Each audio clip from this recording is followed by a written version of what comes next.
I used to work seasonally at a small lake resort in northern Minnesota. The place was quiet and surrounded by miles of pine forest, beautiful during the day but disturbingly silent at night. One autumn, I stayed behind for a few weeks after tourist season ended. There were only two of us left, me and the maintenance guy, Rick. My job was to clean out the old cabins before winter. There were 12 in total, and by the time I got to cabin 6, I was already tired. Cabin 6 sat a bit farther from the others, down a narrow path swallowed by trees. Rick handed me the key, but paused before letting it go. He said, "Don't stay in there too long. Just clean and go." I laughed. "Why? Ghosts?" He didn't laugh back. When I unlocked the door, the smell of old wood and dust hit me. The floor groaned under every step. There was a thick layer of cobwebs near the windows, and on the nightstand, an old dusty radio, the kind with a big tuning dial and a cloth speaker. I started dusting, opening windows to let in some air. Then the radio turned on by itself. It wasn't music, just static. I turned the dial thinking maybe a signal had caught, but then under the static, I heard a voice. It was faint, like someone whispering through a long-distance call. At first, I couldn't make out the words until they got clearer. "You shouldn't have come." I froze. The voice sounded female, almost pleading. I unplugged the radio and tossed it outside. The rest of the cleaning went fast, mostly because I wanted out. I closed the curtains, packed up, and locked the door behind me. But that night, back in my cabin, I woke up around 2 a.m. Outside, through the fog, I could see the faint glow of light in cabin 6. No one else should have been there. I radioed Rick. He was asleep in the main building. When I told him, he just said, "Don't go down there, stay put."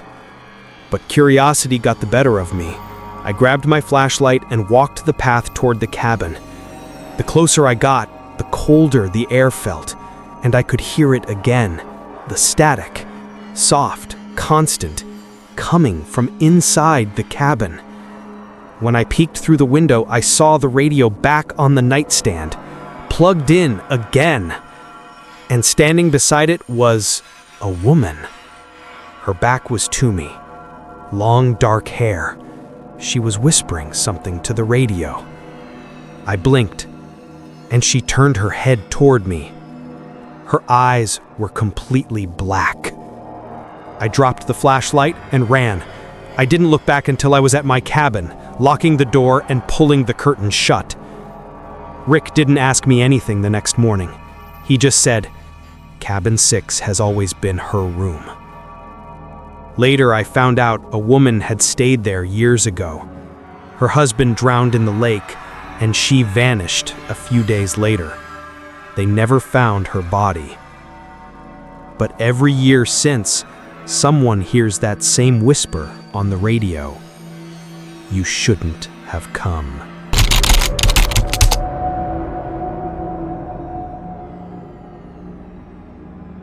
This happened about 6 years ago, when my husband and I bought our first house.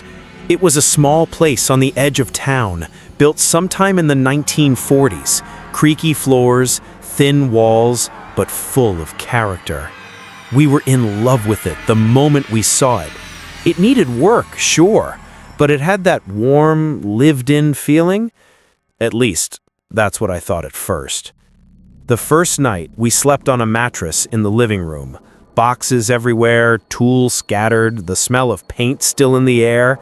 Around midnight, my husband joked, "If this place is haunted, now's the time to let us know." A single solid knock came from inside the wall behind him. We both froze. After a few seconds, he laughed. "Old pipes," he said. "They expand at night." I tried to laugh too, but the sound had felt deliberate, like a response. Over the next week, we started hearing it more. Always late at night, always when we were talking. If we spoke loudly, Knock. If we went quiet, silence. Then one evening while we were unpacking books, I decided to test it. "If someone's here," I said softly, "knock twice." 2 sharp knocks answered immediately. We both stared at each other. He said, "That was probably the pipes again." But I tried it again. "Are you in the walls?" 1 knock. That night it went on for hours, knocks answering our questions. It almost felt like a game. Creepy, but weirdly fascinating. Over the next few days, we figured out a pattern. 1 knock for no, 2 for yes. It seemed to understand us. We even gave it a name, jokingly. We called it House. "Good night, House," I said once before bed. 2 knocks. By the end of the month, it felt like part of our lives. Until things started changing. The knocks became louder, angrier. We'd wake up at 3 a.m. to frantic pounding in the hallway walls. It wasn't answering questions anymore. It was just knocking, over and over, until we shouted for it to stop. Then one night, it started before we even spoke. Rapid, panicked knocks echoing through the living room walls. My husband grabbed a flashlight and followed the sound to the far corner near the kitchen. The knocking moved, like it was running from him through the walls. And then it stopped. For a full minute, there was nothing. Then, clear as day, we both heard a whisper through the vent. "Don't go in the basement." We froze. Neither of us even knew the house had a basement. The next morning, we searched. Behind the laundry shelf, we found an outline in the plaster, a door covered in layers of paint. When we chipped it away, a stale, earthy smell poured out. Inside, a steep wooden staircase led down into darkness. There was a single light bulb hanging from a wire. When we pulled the chain, it flickered to life. The basement was small, just concrete and dirt, but the walls were covered in markings. Not graffiti, scratches. Hundreds of them, layered over each other, like fingernail marks carved into stone. In the center of the far wall, something was written in what looked like old paint, or maybe something else. "Stop asking." My husband said, "We're done. We're selling this place." That night, there were no knocks, no sounds. Only the occasional creak of the floorboards above, as if the house was finally resting. But at 4 a.m., I woke up to faint whispering. Not from the walls this time, from the floor, right beneath our bed. I pressed my ear against the floorboards. The voice was clearer now, low, strained, female. "Don't let him open it again." I shot up and shook my husband awake. But when we looked, the trap door to the basement, the one we'd closed and nailed shut, was open. We moved out the next day. We didn't even take most of our stuff. 2 months later, the house went up for sale again. A new couple bought it. We never met them, but I drive by sometimes. They renovated it completely. New siding, new floors, all fresh paint. But when I passed by last week, their windows were open, and through the quiet night air, I heard it again. 2 faint knocks, followed by a voice I hadn't heard in years. Welcome home.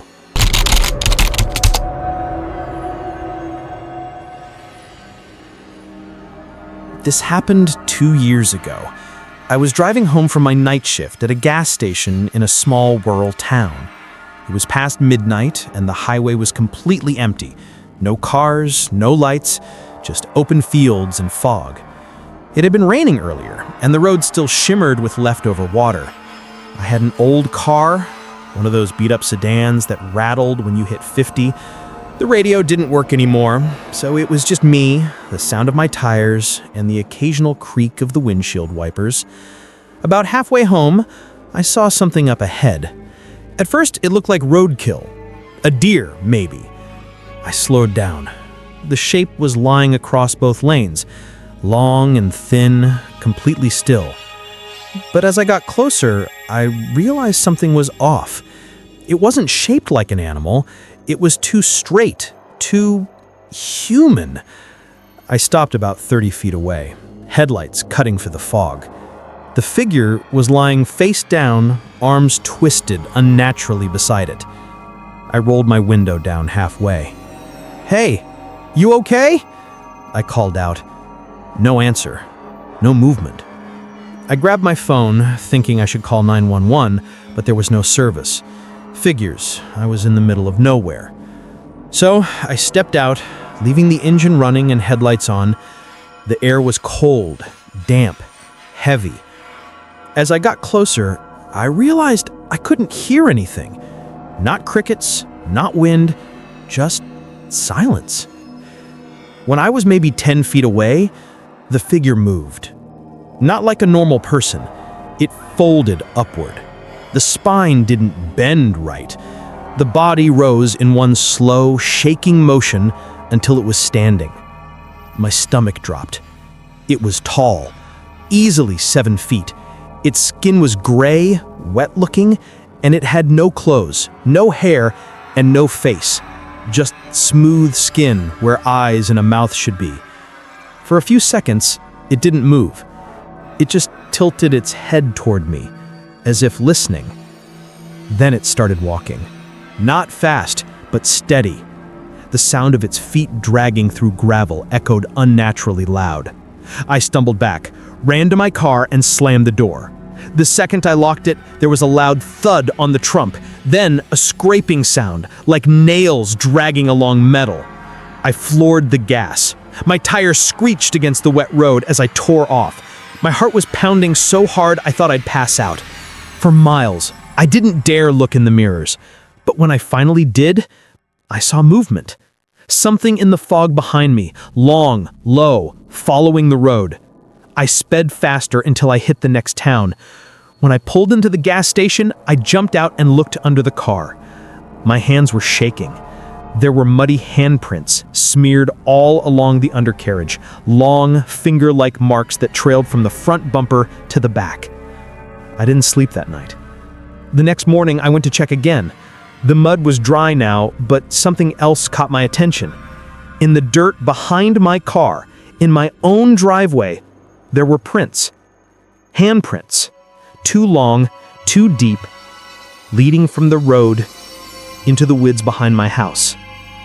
I told myself I was imagining it, but for the next few nights I kept waking up to the same sound, the faint tap, tap, tap on my bedroom window. When I looked, nothing was there. One night, I finally built up the nerve to look longer, and that's when I saw it. Across the street, half hidden by the trees, something was standing still. It was the same tall shape, faceless, watching me. I shut the curtains, turned on every light, and stayed up until sunrise. The next day, I went to a mechanic, said something was wrong with my car, that it felt heavier. He looked under and asked, half joking, "You hit a person or something?" When I asked why, he said because there's dried mud and hair stuck to your suspension. I left the car there and walked home. That night, I took a bus out of town and stayed with a friend 2 counties over. For a few weeks, things were fine.